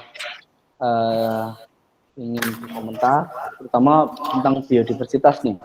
Pak Adip karena belajar lebih dalam tentang biodiversitas, silahkan juga Pak Adip. Nggak ada sih, saya cuma pengen tanya ke teman-teman, kan ini kebanyakan slide pakai bahasa Inggris ya. Kalau buat teman-teman semua itu gimana responnya? Nambah pusing atau nggak apa-apa atau apa begitu? Nggak apa-apa Pak, buat belajar sekalian. Nggak apa-apa Pak. Nggak apa-apa Oke, Pak. bagus ya. Gak apa-apa Pak. Gitu. Ya memang, ya mungkin saya pernah bilang ke kalian gitu, 80% kita akan pakai bahasa Inggris kemungkinan gitu di slide-nya, walaupun penyampaiannya bahasa Indonesia. Bahkan di perwalian saya waktu itu saya sudah bilang gitu. Saya tanya kendalanya selama perkuliahan gimana, Pak, bahasa Inggris Pak, gitu kan. Maksudnya ada beberapa dosen yang memang menggunakan bahasa Inggris gitu. Tapi saya langsung bilang lagi, ya mungkin nanti di kelautan gitu, di prodi, di sains lingkungan kelautan akan makin banyak menggunakan bahasa Inggris gitu. Karena apa? Itu untuk kalian semua nanti gitu. Itu aja sih. Oke, jadi ya saya cuma pengen melihat respon kalian bagaimana terhadap ya penggunaan bahasa Inggris gitu. Dan kalau kalian welcome gitu ya, kita senang begitu sebenarnya. Karena ini sebenarnya untuk kalian semua. Cuman kalian jika tidak mengerti terhadap beberapa istilah atau banyak istilah, ya silakan tanya begitu. Jangan diam saja begitu ya. Gitu. Oke, gitu aja sih sebenarnya Pak. Kalau untuk pelajaran Marine Biodiversity sudah disampaikan semua sama Pak Mizan. Mungkin nanti minggu depan terkait fisika dan kimia, bagaimana pengaruhnya terhadap biologi laut itu akan saya sampaikan. Nanti kita akan lebih telisik lebih dalam bagaimana faktor fisik dan faktor kimia itu berpengaruh terhadap biodiversitas, gitu ya.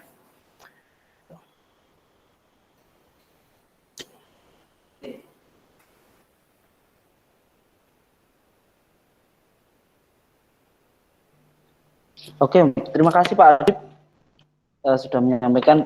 Iya sih, betul. Nggak kesulitan ya pakai bahasa Inggris ya.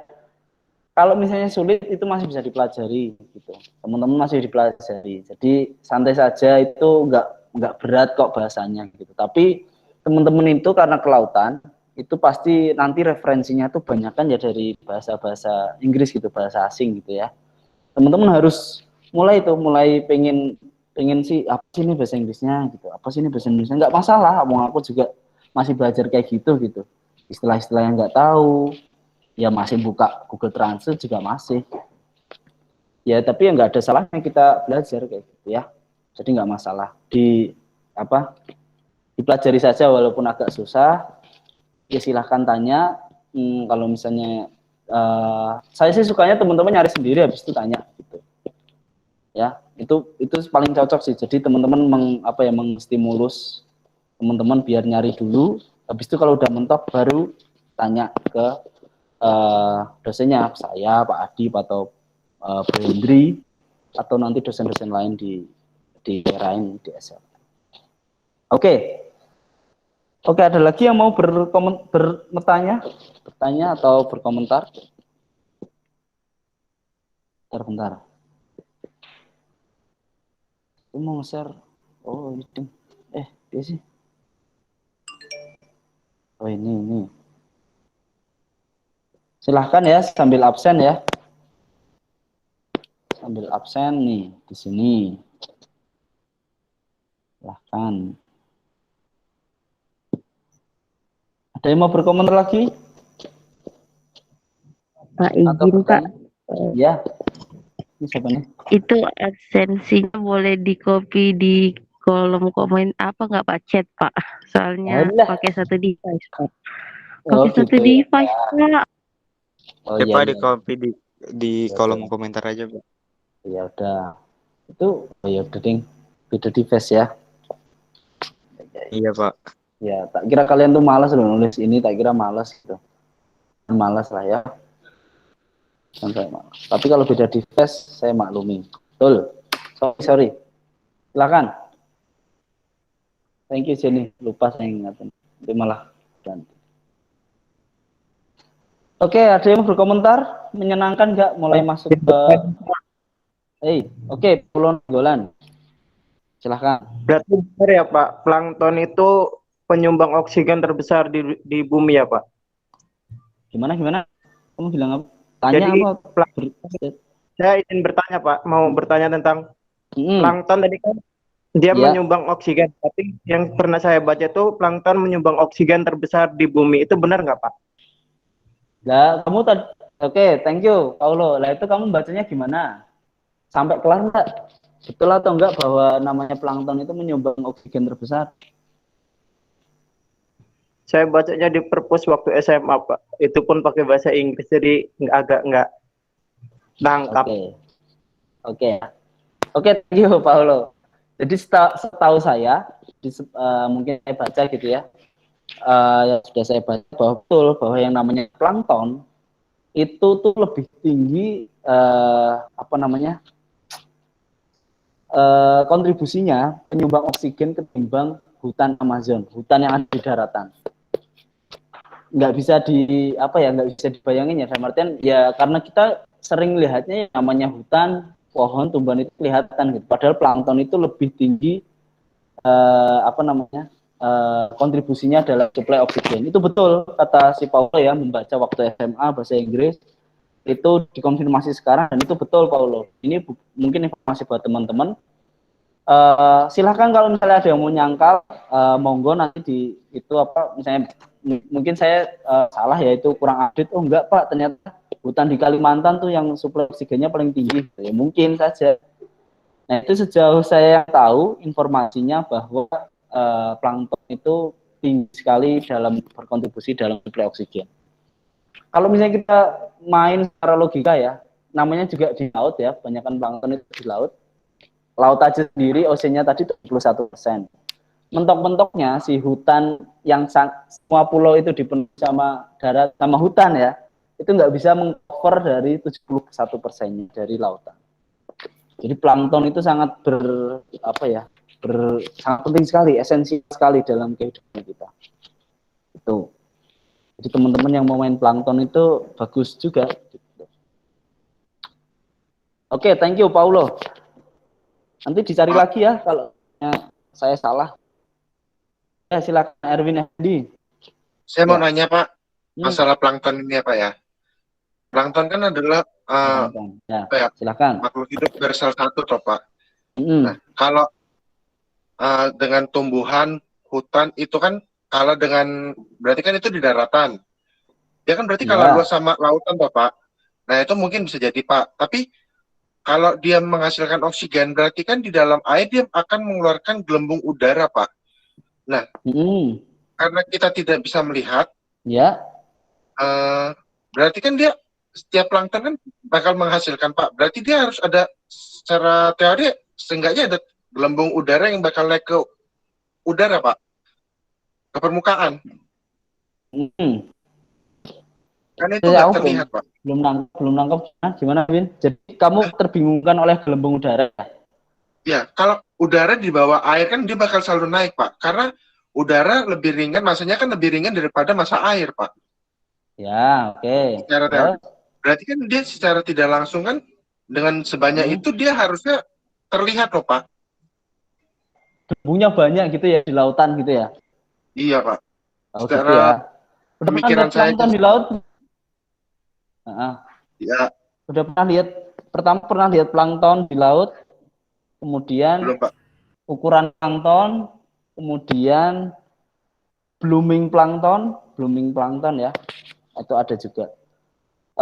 Ya mungkin itu konsep yang mungkin dipikirkan oleh si Erwin ya, tentang apa ya, gelembung udara gitu ya, gelembung udara yang dihasilkan. Padahal teman-teman harus tahu juga bahwa yang namanya fitoplankton itu nggak bisa lepas dari cahaya. Ingat ya, cahaya. Jadi ketika tidak ada cahaya, dia tidak bisa melakukan fotosintesis plankton tadi. Dan kalau misalnya kalau misalnya penelitian gelembung gitu, kalau saya sendiri sih nggak tahu, tapi setahu saya ketika plankton itu menghasilkan oksigen, ya ibaratnya kita mungkin tidak lihat sih, Win, gitu. Kalau saya sih, aku bisa beranggapan karena plankton itu identik dengan kecil ya, hewan kecil gitu, hewan yang kecil dan itu terbawa arus ya, plankton itu terbawa arus, jadi mungkin kita yang lihat saja gitu, Win. Karena plankton itu ya kecil aja, kecil, kemudian ada gelembung ya kita nggak lihat aja gitu. Kalau saya sih seperti itu menanggapinya. Karena yang jelas plankton itu kita kalau nggak bisa bandingin ya, plankton itu kan jumlahnya banyak sekali gitu ya, diverse sekali gitu. Melimpah sekali gitu. Melimpah sekali, dan apa ya, kita tidak bisa melihat serta-merta langsung gitu di laut. Gitu sih menurut saya, gitu ya, setahu saya yang saya pahami. Kan Pak Adib atau yang lainnya? Oke, saya menambahkan ya konsep terkait oksigen ya. Oksigen di dalam udara dan di dalam air itu berbeda gitu. Kalau di dalam air itu kita pakai konsep dissolved oksigen gitu, atau oksigen yang terlarut dalam air, dan belum tentu ya akan menghasilkan gelembung udara seperti itu gitu. Tidak seperti ketika kalian memelihara ikan di akuarium menggunakan air kotor dan itu mengeluarkan udara. Itu konsepnya berbeda ya. Jadi bentuk oksigen itu kan sebenarnya molekul dari hidrogen dan oksigen yang terbentuk oleh itu water ya, oksigen itu ya gitu ya, dua unsur oksigen gitu ya, dan itu bisa bentuknya berupa nano partikel yang itu tidak bisa terlihat gitu. Jadi belum tentu oksigen akan selalu berbentuk gelembung dalam udara gitu ya, dalam air begitu.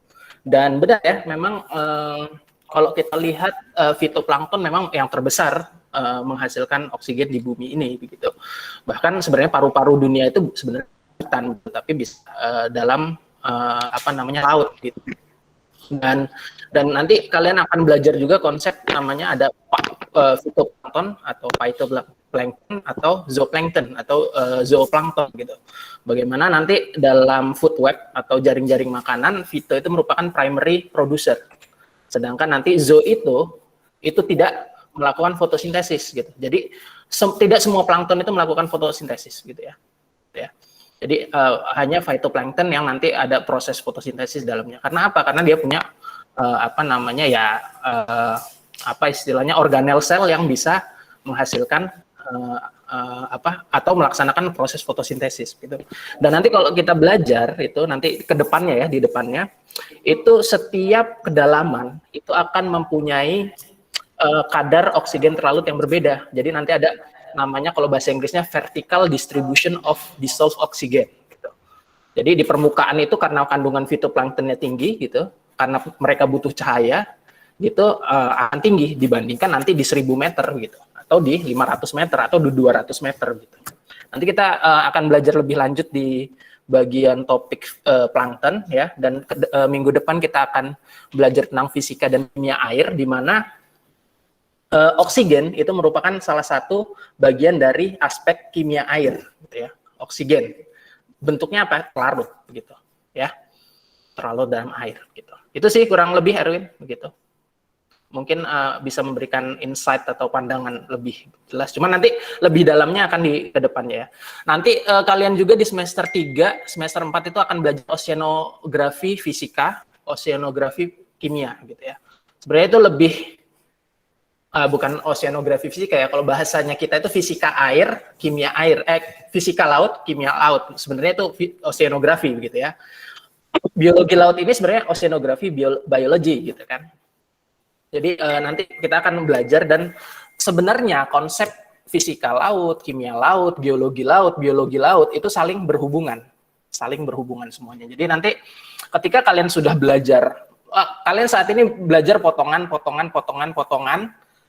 topik, tapi nanti harapannya di semester 3 atau semester 4 semua potongan itu menjadi satu, dan kalian bisa melihat gambaran utuh dari bagaimana sih suatu mekanisme sistem di laut gitu sebenarnya. Gitu. Tapi ya kalau pertanyaan terkait phytoplankton nanti kok nggak ada gelembung keluar dari laut ya, kurang lebih segitu. Bentuknya dissolved oksigen ya, atau oksigen terlarut. Pak Adip. Ya, gimana? Apa mungkin cuman pemikiran para peneliti? Karena plankton menghasilkan oksigen dan jumlahnya sangat besar di lautan, dia akan menjadi lebih besar daripada tumbuhan, Pak. Yang terlihat. Dia akan jadi lebih apa? Lebih dia kan jumlahnya lebih banyak tuh, Pak, plankton. Ya. Karena pemikiran para peneliti atau dia telah meneliti plankton menghasilkan oksigen, tapi yang tidak dapat, ya jadi cuman menghasilkan oksigen tapi yang tidak dapat digunakan oleh dunia, Pak. Ya, maksudnya ya bisa digunakan oleh dunia dong, gitu. Ya kan terlarut dia, Pak, di dalam air. Oke, jadi sebutkan tadi ada dua konsep, ada namanya oksigen terlarut di air, dan ada oksigen ya berupa gas di udara begitu. Dan itu berbeda. Berarti plankton itu menghasilkan oksigen hanya untuk larutan hewan di laut yang membutuhkan oksigen, Pak. Oke, itu betul. Tapi nanti kalian akan belajar fisika laut, itu nanti ada namanya interaksi antara air dan udara. Bagaimana pertukaran udara antara pertukaran oksigen, bukan hanya oksigen ya, bagaimana pertukaran gas antara udara, atmosfer, dan laut. Mekanismenya akan seperti apa? Ada gelombang. Gelombang itu mempercepat pertukaran melalui difusi, proses difusi. Gitu. Nanti kalian akan belajar lebih lanjut di oceanografi fisika sebenarnya. Jadi ada pertukaran udara dari oksigen terlarut ke udara, dan dari udara itu bisa menjadi oksigen terlarut, gitu. Oke ya? Oke deh, Pak. Terima kasih, Pak. Ya, kalau belum puas nanti sambil baca begitu. Tapi konsepnya seperti itu. Ada namanya atmosphere and water gas exchange lah gitu. Kalau kalian melihara akuarium gitu ya, adanya riak air di dalam atas akuarium itu akan meningkatkan kadar oksigen di dalam air. Karena apa? Karena proses difusi oksigen gitu ya dari udara ke air itu terjadi karena ada riak air itu. Termasuk ada gelombang, kemudian ombak itu meningkatkan proses difusi antara udara dan air. Jadi ada pertukaran udara sebenarnya. Bukan pertukaran udara ya, pertukaran gas. Gitu. Oke. Jadi ya, fitoplankton hanya menghasilkan oksigen terlarut yang hanya digunakan oleh organisme laut. Itu benar. Tetapi dia akan juga berkontribusi terhadap kadar oksigen di dalam udara. Gitu. Karena ada tadi gas exchange, proses difusi antara air gitu dan udara. Itu sangat pelajaran oceanografi fisik nanti ya. Oke, kurang lebih begitu. Tapi itu pertanyaan yang sangat bagus, Erwin ya. Pertanyaan yang sangat bagus, karena itu dasar gitu, dan kalian harus tahu terkait itu memang. Gitu. Thank you, Erwin.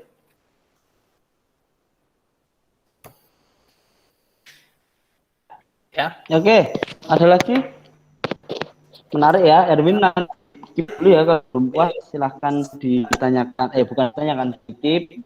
Mungkin nanti tadi kata Pak Adi betul ya, nanti kita akan belajar ke sana. Ya mungkin Erwin belum tahu kalau bisa kok oksigen bisa naik ke atas gimana caranya. Nah itu mungkin belum tahu itu aja gitu. Kalau udah tahu pasti kayak gini sih plankton transfer oksigen ke atas gitu. Kiranya kan di laut telur tadi kan. Nanti akan belajar di situ, Win. Oke. Baik, Pak. Sip. Ya, jadi kan belum kepikiran lah oksigen bisa terbang ke atas itu belum kepikiran. Padahal bisa gitu loh. Ibaratnya ya tadi gas oksigen tadi. Belum kepikiran aja. Oke. Ada lagi yang mau menyampaikan atau bertanya?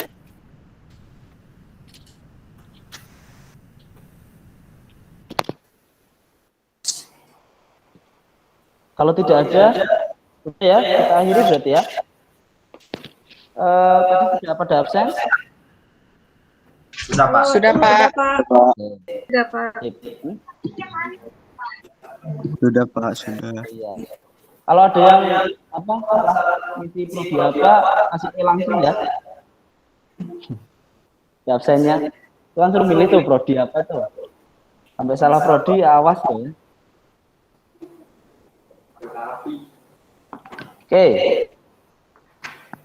Oke, mungkin dari Pak Adi belum saya tutup. Oke, bentar ya. Dari saya nggak ada Pak, cukup.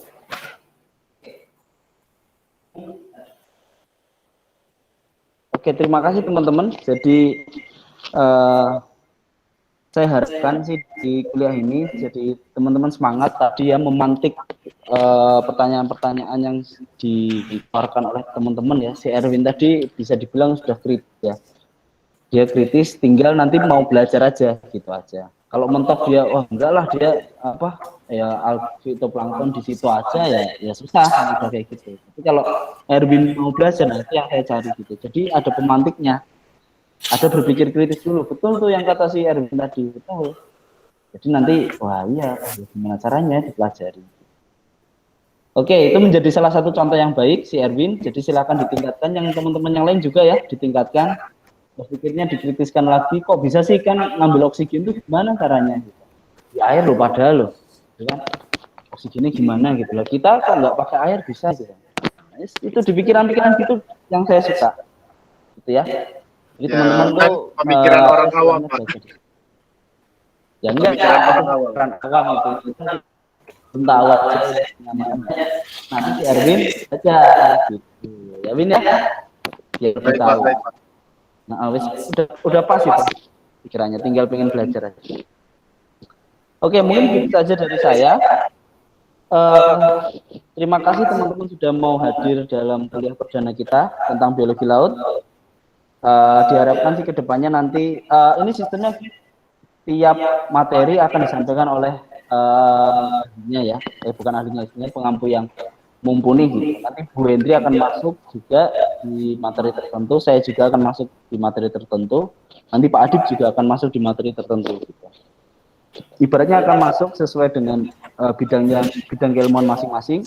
Yang jelas di sini pengampunya di bidang keilmuan Marine Biodiversity itu saya dan Pak Adib gitu di SLL khususnya. Jadi teman-teman silahkan nanti kalau misalnya mau bertanya-tanya silahkan saja. Oke, mungkin gitu saja dari saya. Saya mohon maaf kalau misalnya kata-kata yang kurang pas teman-teman, dan juga diharapkan sih teman-teman bisa menerima kuliah hari ini gitu ya dengan baik dan juga berkah begitu. Oke, mungkin gitu saja dari saya. Teman-teman, saya pasti tidak akan bosan untuk mengingatkan kalau keluar, kalau mau main pakai masker. Kayak Jenny tuh pakai masker gitu ya di luar. Oke, oke, iya tuh. Di mana sih Jenny, di kantin ya? Ya, di mana Jenny? Di Atanwir Pak. Oh Atanwir ya udah. Gak apa-apa, sekalian semedi ya di situ ya. Gak apa-apa, yang penting keluar pakai masker, itu saja pesan saya gitu ya. Keluar pakai masker. Jangan sampai lepas gitu. Mau main bareng juga pakai masker. Oke. Itu saja dari saya. Terima kasih. Saya tutup. Besok libur, silahkan istirahat gitu ya. Untuk penggantinya sih nanti. Oke. Saya akhiri. Aduh, saya belum foto. Bentar-bentar, saya foto dulu. Bentar. Oke, saya foto dulu ya. Shoot dulu ya. Terserah mau gaya seperti apa, terserah. Dihidupin dulu dong, dihidupin dulu dong. Hidupin dulu. Oke. Bentar. Iya. Sip. Oke, silakan dihidupkan. Loh, di sini ada dosen juga ya, Pak Budi, Pak Asep, ada semua ya. Oh, gitu ya. Ini dosen-dosen lain juga pada ngikut nih, pada pengen kuliah lagi kayaknya. Oke. Silakan senyum atau tertawa atau nangis juga terserah lah, yang penting berekspresi. Oke. Thank you semuanya. Saya akhiri ya. Sehat-sehat semuanya. Assalamualaikum warahmatullahi wabarakatuh. Selamat sore semuanya. Selamat sore Pak. Selamat sore Pak. Selamat Terima kasih Pak. Selamat sore Pak. Ya, nanti materinya saya kirim ya ke semuanya. Baik Pak. Iya Pak, terima kasih. Sama-sama. Saya Chef ya. Terima kasih teman-teman Pak. Izinnya Pak. Ya. Iya, Pak. Ya.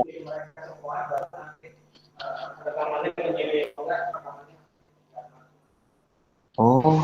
Izinnya. Iya, silakan. Silakan live. Ya, silakan live.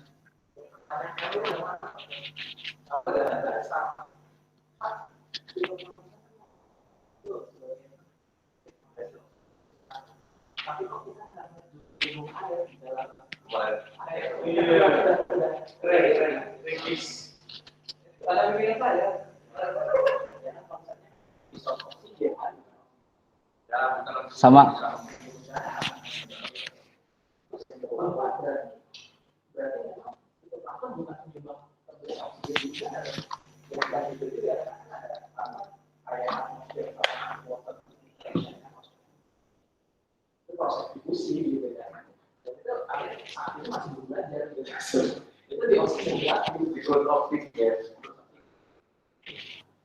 Nanti juga beda bro, antara vertical layer itu udah beda lagi. Dimana kan kalau paling atas itu lumayan tinggi, nanti dua